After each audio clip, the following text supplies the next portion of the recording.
కొన్ని వేల కుటుంబాలకు టెక్స్టైల్ పార్కు ఉపాధి చూపించింది. ఉమ్మడి ఆంధ్రప్రదేశ్లో కాంగ్రెస్ పార్టీ నిర్లక్ష్యంతో 50% ఆ టెక్స్టైల్ పార్కు దినదిన గండంగా అట్లా ఉన్ననా బతికిందా సచ్చినా అన్నట్టుంటే బీఆర్ఎస్ పార్టీ అధికారంలోకి వచ్చినాక తెలంగాణ రాష్ట్రంలో మొత్తమే మూతపడ్డది. కథం. టెక్స్టైల్ పార్కులో ఉన్నటువంటి యూనిట్లు మొత్తము వాళ్ళ సామాన్లను మెషినరీని స్క్రాప్ కింద అమ్ముకున్నారు. ఎవల పాపం ఇది? గత కాంగ్రెస్ పార్టీ బీఆర్ఎస్ పార్టీల పాపం ఇది. ఇవాళ కొత్తగా అధికారంలోకి వచ్చినటువంటి కాంగ్రెస్ పార్టీ మళ్ళా ఆ టెక్స్టైల్ పార్కుని రీఓపెన్ చేయడానికి చర్యలు తీసుకోవాలని చెప్పి కూడా మేము డిమాండ్ చేస్తున్నాం. మాట్లాడితే కేంద్ర ప్రభుత్వం గురించి మాట్లాడతారు. సిరిసిల్లలో టెక్స్టైల్ పార్క్ ఇచ్చింది కేంద్ర ప్రభుత్వం. 2014 బీజేపీ ప్రభుత్వం, ఆనాటి బీజేపీ ప్రభుత్వం.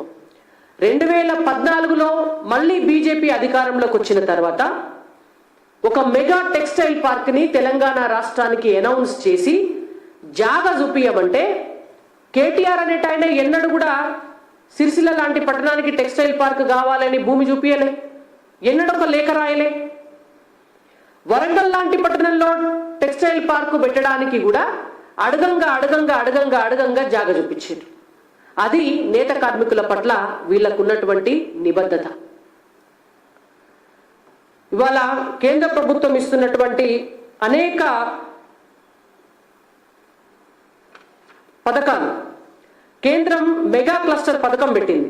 ఎంత అద్భుతమైనటువంటి పథకం అంటే ఈ మెగా క్లస్టర్ పథకం ద్వారా దాదాపుగా ఎక్కడ ఉన్నటువంటి చేనేత కార్మికులు కూడా ప్రతి చోట క్లస్టర్స్ కింద ఏర్పాటైతే ఒక్కొక్క క్లస్టర్కి 40 కోట్ల రూపాయలు ఇస్తుంది కేంద్ర ప్రభుత్వం.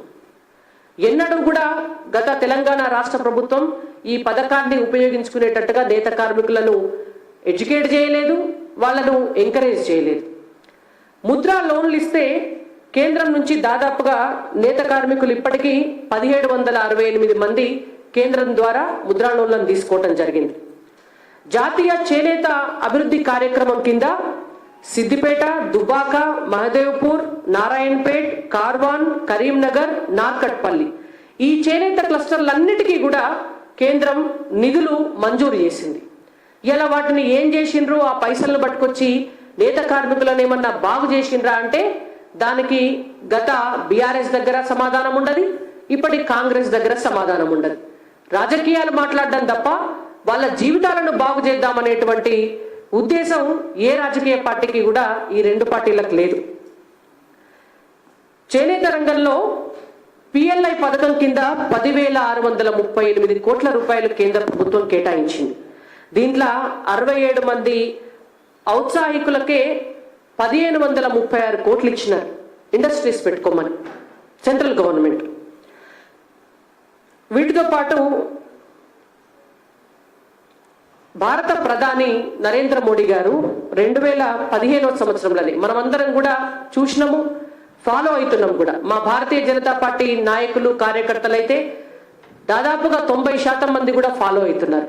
ఇవాళ ఇండియా హ్యాండ్లూమ్ అనేటువంటి ఒక బ్రాండ్ని తీసుకొచ్చి నేత కార్మికులకు ఉపాధి కల్పించాలనేటువంటి ఉద్దేశంతో వారంలో ఒక్క రోజైనా నేత బట్టలు వేసుకోవాలి అని చెప్పి వారు పిలుపునిస్తే అది మేము పాటిస్తున్నాం.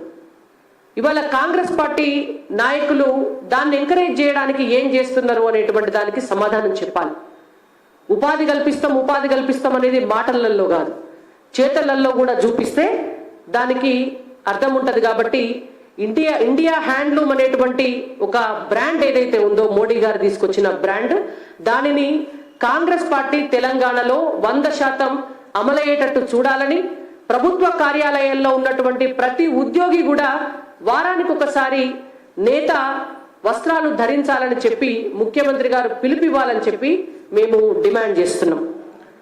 ఇవాళ సెంట్రల్ గవర్నమెంట్ ద్వారా జాతీయ చేనేత అభివృద్ధి కార్యక్రమం ఉన్నది.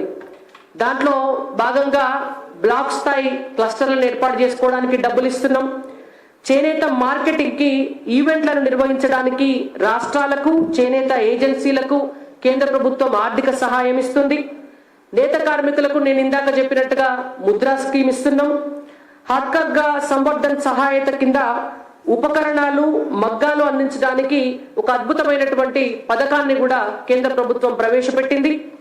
చేనేత కార్మికులకు వాళ్ళ పిల్లలకు చదువుకునేటువంటి విషయంలో కూడా ఆర్థిక సహాయం చేయించేటటువంటి పరిస్థితిని ఇవ్వటం జరిగింది.